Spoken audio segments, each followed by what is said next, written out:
Hey, what's going good, y'all? I hope all y'all are having a great evening. Super Bowl's going on. I don't know. Go Chiefs. Chiefs, baby. Yep. Chiefs. So, anyways, I have a guest with me tonight, and feel free to introduce yourself.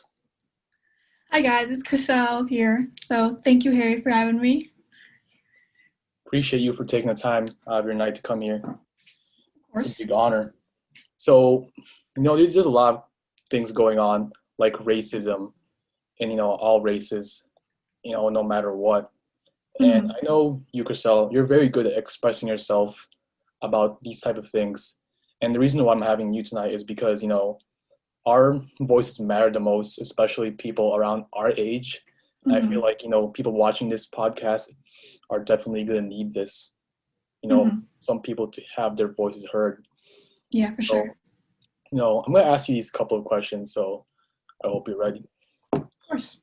So my first question is to you is like, what's your earliest memory of becoming aware of racism?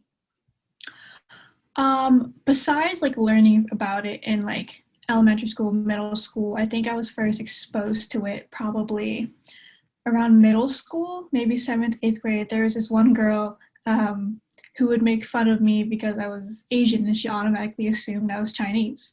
So like whenever I was around her, she would do like the fox eye trend where like you can pull your eyes back and like Yeah, I know what you're that's talking like yeah. So like whenever she would see me, she would like ask me like, "Hey, are you Chinese?" And she would do like the fox eye thing. Like, no, I'm not Chinese. I mean, just because I have different skin color than you does not mean I'm Chinese. about. Doesn't mean you're Um, one thing, basically. yeah, yeah. So that's probably my first recent memory. You know, it's great to hear. So, Mm-hmm. like, my next question to you here is, like, let's say, like, this happened to you, like, earlier, like, in, like, March, when this coronavirus started, there were people in the streets getting blamed and people getting angry at them for Asians for starting the coronavirus, like, oh, Mm-hmm. you brought the coronavirus here. Like, how would you typically react if, you were out in the streets and you saw some people do that to you? I think that's just complete racism. To be honest, just because it started in an Asian country does not mean it's our fault for bringing it to the United States. I mean, we all know that it came from China, Mhm. but we can't blame like random Asian people for saying, "Hey, it's your fault that you brought it here." No, it's Um, not our I mean, fault. it wasn't. It's not like you can go out there and blame people for saying, "Hey, why did you have to do this?" It's not our fault. It's not our fault because, Um, it went to other countries too as well, and it yeah, started spreading, as time went on, and here yeah. we are. It's It's a pandemic, not just pandemic. like It's not called so. a Chinese pandemic. Yeah, so no, you can't just go out there and start blaming Asian people and blaming them for like bringing this here because you can't. It's not right. It isn't. So, so. So like, I know my next question is, I know that we all have all thought this before. Like, what if we were born in different ways, like white, let's say, Hmm. Mexican, or if you're Hmm. white, you wanted to be born to Asian. Like, Yeah, that's my question to you. Like, how would you feel if you were born like a different race? I think I would have probably different experiences growing up if I were born a different race other than Asian. Um, of course, we always see like the whites are dominant over every other race because like we always see that we feel like they're privileged and they have everything Yeah, compared to like African Americans who are like always getting like hate about just their skin color. yeah, Um, so I think yeah, it would be two very different experiences if I was born a different race. yeah. I agree with So you. Like just because something would be different doesn't mean it would always be better. yeah, for So sure. it's a good key point that you're bringing. Mm-hmm. All right. So you know, I want your like 100% honesty here. Like it doesn't Mm-hmm. like feel free to express yourself as possible free as possible. So like is there anything like no matter how small you think you might be making a difference, like that you are willing to do to commit an end to racism? I know a lot of kids our age are using their social media platforms to bring awareness to the racism that's going on. Obviously, with a lot of things that happened over the summer with George Floyd and Breonna Taylor, a lot of kids our age use their platform to say, hey, this is not okay. Um, Obviously, I thought, obviously, it's not okay, but I wasn't one to post things on my social media because I didn't want, I felt I was going to get bashed for my opinions. So I Understood. think, yeah, I'm really hoping that, um, of course, I want to make a difference in ending racism, and I Yep. think there's still a long way to go to get to like the point where everyone is equal. We need to see that every man is equal. Mm.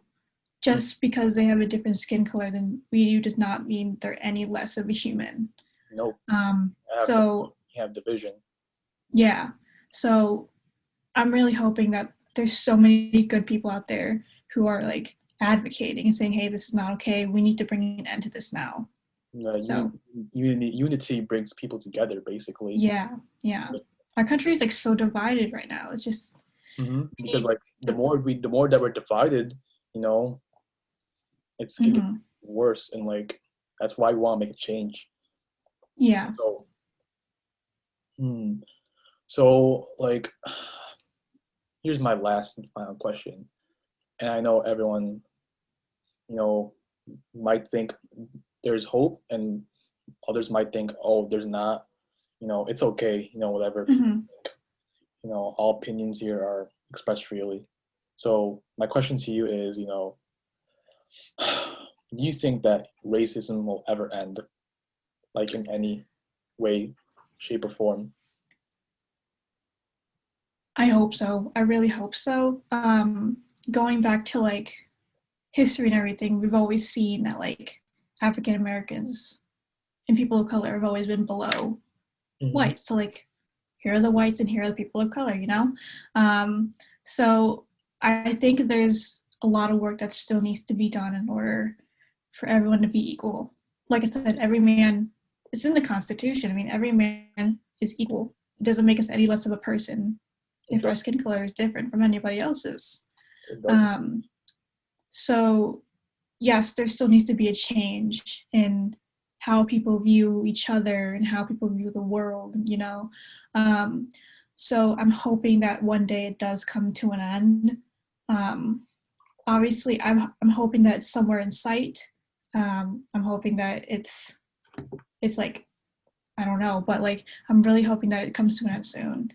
Um, but there's so many people out there who are doing so much good to like help bring an end to racism. So I really do hope that it ends soon. You know, appreciate you. I appreciate you for, you know, being honest with you on the on all these answers. I know some of these questions may have not been the easiest to answer, and some may have Hmm. been harder than others. But I appreciate, you know, your effort to answer all these questions, Yeah. because some people, you know, may not be able to have the power to do something, and like they want to do something, but like there's something in it that's making them, you know, hold back. And Hmm. you know, people like you, it's a good you're like it's a good thing to do, to like speak up for other people too. Yeah. So Yeah. I appreciate you for having me here. You Well, know, thank you for having me. I definitely appreciate it. hope you All all have. right. I hope all y'all have a great evening, and good night. Peace out.